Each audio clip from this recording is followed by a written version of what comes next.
menurut Bapak gimana Pak? Apa bisa dibuka kembali atau gimana? Ya, kita kembali lagi kepada protokol kesehatan. Sebenarnya prinsip daripada protokol kesehatan itu adalah sebenarnya physical distancing.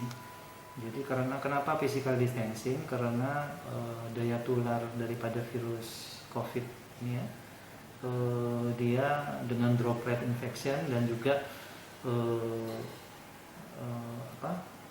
yang bisa menyerang di mulut, kemudian di hidung maupun di mata. Jadi itu yang harus dihindari.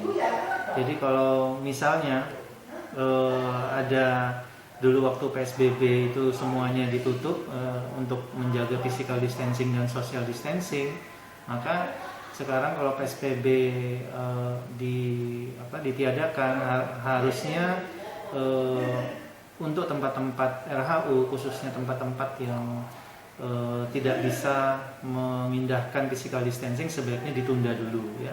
Jangan dibuka dulu sampai betul-betul COVID-19 ini bisa terkendali, penularannya bisa dikendalikan, dan khususnya yang penting obat atau vaksinnya juga sudah ditemukan. Seperti itu. Misalnya apa Pak? RHU, rekreasi hiburan umum yang ditunda itu seperti apa? Contohnya yang kira-kira yang betul-betul tidak bisa mengindahkan physical distancing, misalnya tempat spa dan massage ya. Spa dan massage ini kan mau tidak mau harus adanya kontak fisik ya.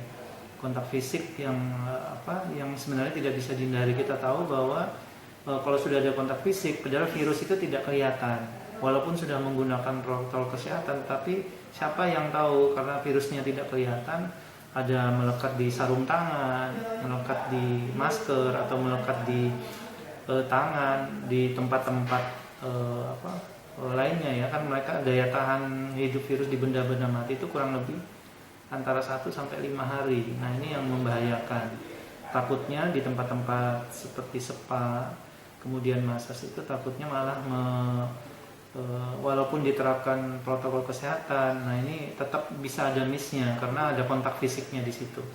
Jadi saya mengusulkan tempat-tempat seperti itu ditunda sambil betul-betul ada kajian contoh-contoh RHU ini ya. Jadi bisa tadi spa, massage, kemudian juga tempat-tempat yang berkumpul ya seperti kafe, kemudian bar, atau juga bisa juga diskotik ya. Jadi itu khusus tempat-tempat yang cenderung menggunakan tidak bisa mengindahkan physical distancing, ini harus ada kajian khusus ya, dikaji betul-betul secara mendalam bagaimana protokol kesehatannya. Tidak hanya masuk di thermal scanner, cuci tangan, kemudian di dalam tidak ada kontrol. Nah, ini yang harus dikaji secara pelan, dan yang penting lagi di samping ada kajian itu ada pengawasan. Kalau memang nanti sudah bisa buka dengan sudah dikaji betul-betul, nah ini pengawasannya siapa yang mengawasi di dalam, seperti itu. Nah, yang mungkin bisa masih ditoleransi adalah tempat hiburan seperti rekreasi ya, rekreasi alam gitu ya. Nah, itu mungkin agak mudah, kajiannya agak mudah karena tempat-tempat itu luas. Jadi rekreasi di pemandangan itu bisa diatur tempat-tempatnya. Jadi ada tempat-tempat yang memang tidak diperbolehkan. Nah, tapi kalau misalnya tadi seperti bar, diskotik, apalagi yang kontak fisik seperti spa dan massage, nah itu harus ditunda dulu. Kita buat dulu kajiannya secara detail dan mendalam, dan harus ada kontrol nanti apabila sudah dibuka kembali, seperti itu. Ini khususnya memang harus memang penting karena vaksin sama obatnya belum ditemukan, dan sampai sekarang pun mengontrolnya cukup susah untuk pandemi COVID ini. Nah, ini yang harus diperhatikan oleh pemerintah kota agar bisa kita lepas dan memutus mata rantai penyebaran COVID-19.